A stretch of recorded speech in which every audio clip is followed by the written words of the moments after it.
بسم الله والصلاة والسلام على رسول الله وعلى آله وصحبه أجمعين، أما بعد.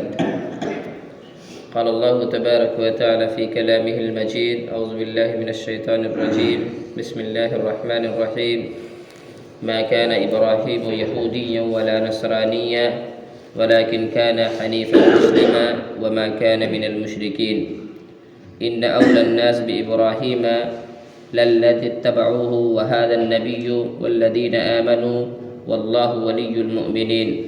ودت طائفة من أهل الكتاب لو يضلونكم وما يضلون إلا أنفسهم وما يشعرون. اللہ تعالیٰ فرماتے ہیں ابراہیم تو نہ یہودی تھے نہ نصرانی تھے، بلکہ وہ تو ایک طرفہ خالص مسلمان تھے، وہ مشرک بھی نہ تھے. حنیفہ مسلمہ، ایک طرفہ خالص مسلمان یعنی شرک سے بیزار اور صرف خدائے واحد کے پرستار. اس آیت کریمہ وما کان ولیکن کان حنیفا مسلمہ کہ ابراہیم علیہ السلام خالص مسلمان تھے، اس آیت کریمہ کو پیش کر کے بہت سارے احباب خاص طور سے آج کے اس دور میں کہتے ہیں کہ انسان کو کہنا چاہیے میں صرف مسلمان ہوں، مجھے اہل حدیث، حنفی، مالکی، شافعی، سہروردی، قدوری جتنے بھی فرقے ہیں ان فرقوں کی طرف نسبت کر کے نہیں پکارنا چاہیے، بلکہ خود کو مسلمان کہنا چاہیے. لیکن آج کے دور میں محض مسلمان کہنے سے کام نہیں چلے گا، کیونکہ ہزاروں فرقے موجود ہیں اور ہر فرقے والا یہ دعویٰ کرتا ہے کہ میں مسلمان ہوں. ایک بریلوی کہتا ہے میں مسلمان ہوں، ایک اہل حدیث بھی کہتا ہے میں مسلمان ہوں. پھر پتہ کیسے چلے گا کہ حقیقی مسلمان کون ہے جو اللہ اور اس کے رسول کی باتوں کو مانتا ہے فہم سلف کی روشنی میں؟ تو اس سلسلے میں مسلمان کے آگے ایک صفت بڑھانا ضروری ہے آج کے اس دور میں، اور وہ ہے سلفی یا اہل حدیث یا محمدی یا اثری.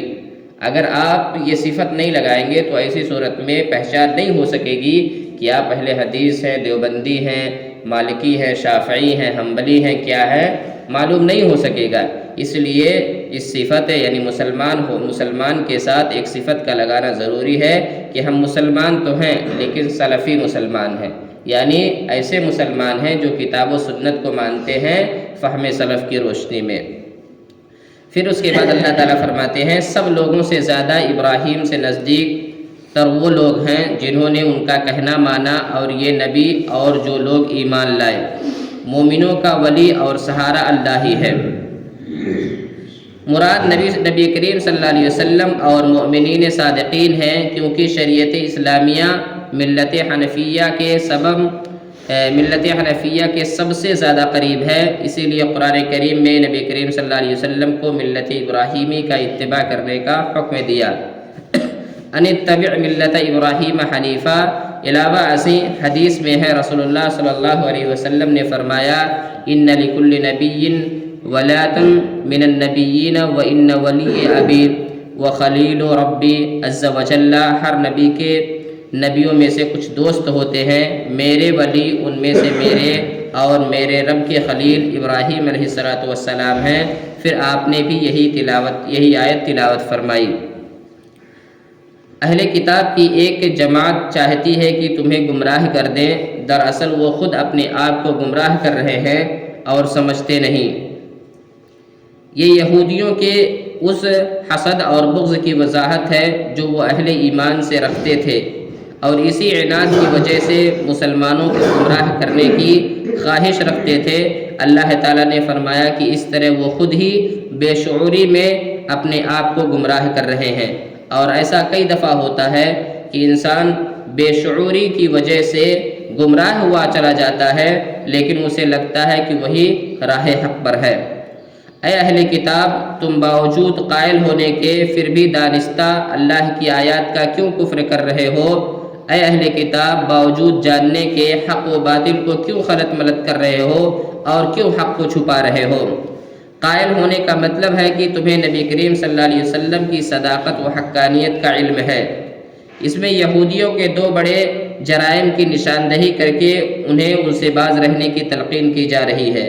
پہلا جرم حق و باطل اور سچ اور جھوٹ کو خلط ملط کرنا. یہودیوں کا بہت برا طریقہ تھا کہ وہ حق اور باطل کو خلط ملط کر دیتے تھے، ایسے بیان کرتے تھے واضح نہیں ہو پاتا تھا کہ حق کیا ہے باطل کیا ہے، اور اس سے اس کا ناجائز فائدہ وہ اٹھاتے تھے.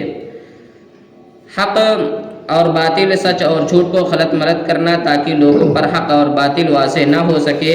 دوسرا کتمان حق، یعنی نبی کریم صلی اللہ علیہ وسلم کے جو اوصاف تورات میں لکھے ہوئے تھے انہیں لوگوں سے چھپانا تاکہ نبی کریم صلی اللہ علیہ وسلم کی صداقت کم از کم اس اعتبار سے نمایاں نہ ہو سکے. اور یہ دونوں جرم جانتے بوجھتے کرتے تھے، جس سے ان کی بدبختی دو چند ہو گئی تھی. ان کے جرائم کی نشاندہی سورہ بقرہ میں بھی کی گئی ہے، وَلَا تَلْبِسُوا الْحَقَّ بِالْبَاطِلِ وَتَكْتُمُوا الْحَقَّ وَأَنْتُمْ تَعْلَمُونَ. حق کو باطل کے ساتھ مت ملاؤ اور حق مت چھپاؤ اور تم جانتے ہو. اہل کتاب کے لفظ کو بعض مفسرین نے عام رکھا ہے، جس میں یہود و نصارہ دونوں شامل ہیں، یعنی دونوں کو ان جرائم سے باز رہنے کی تلقین کی گئی ہے. اور بعض کے نزدیک اس سے مراد صرف وہ قبائل یہود ہیں جو مدینہ میں رہائش پذیر تھے، بنو قریظہ، بنو نذیر اور بنو قینقاع. زیادہ صحیح بات یہی معلوم ہوتی ہے کیونکہ مسلمانوں کا براہ راست یہی سے معاملہ تھا اور یہی نبی کریم صلی اللہ علیہ وسلم کی مخالفت میں پیش رہتے تھے. یعنی ان کو سب کچھ معلوم تھا کہ آخری نبی کون ہے، ان کے صفات کیا ہیں، سب کچھ معلوم ہونے کے باوجود بھی اس کا اظہار نہیں کرتے تھے. پھر اللہ تعالیٰ فرماتے ہیں اور اہل کتاب کی ایک جماعت نے کہا کہ جو کچھ ایمان والوں پر اتارا گیا ہے اس پر دن چڑھے تو ایمان لاؤ اور شام کے وقت کافر بن جاؤ تاکہ یہ لوگ بھی پلٹ جائیں.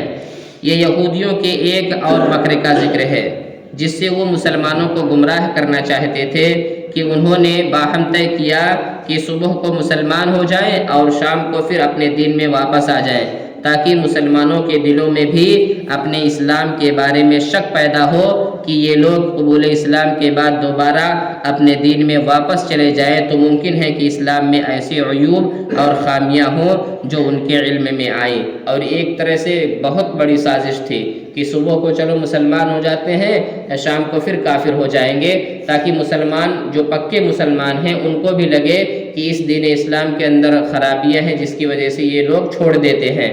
لیکن اللہ تعالیٰ نے اس کمی کو ختم کرنے کے لیے ایک اصول بنا دیا اور فرمایا کہ جو بھی انسان مسلمان ہونے کے بعد کفر اختیار کرے گا اسے قتل کر دیا جائے گا. پیارے نبی نے فرمایا من بدل دینہ فاقتلوہ، جو دین کو تبدیل کرے اسے قتل کر دو. کیونکہ اسلام کا اصول ہے اگر آپ اسلام میں آنا چاہتے ہیں تو آپ کا سواگت ہے، نہیں آنا چاہتے ہیں تو کوئی مسئلہ نہیں، آپ اپنی زندگی جیے. لکم دینکم ولی دین، تمہارے لیے تمہارا دین، ہمارے لیے ہمارا دین. لیکن اسلام میں آنے کے بعد پھر اسلام سے نکلنے کی اگر کوشش کرو گے، اسلامی نظام کو درہم برہم کرنے کی کوشش کرو گے تو ایسی صورت میں قتل کیے جاؤ گے. یہ اسلام کا اصول ہے اور یہ اصول جب آیا، اللہ نے اس اصول کو جب بیان کیا اس کے بعد سے ہی اسلام میں جو لوگ داخل ہو جاتے تھے اس کے بعد وہ نکلتے نہیں تھے. اللہ تعالیٰ سے دعا ہے اللہ تعالیٰ ہم تمام مسلمانوں کو کتاب و سنت کے مطابق زندگی گزارنے کی توفیق عطا فرما. آمین.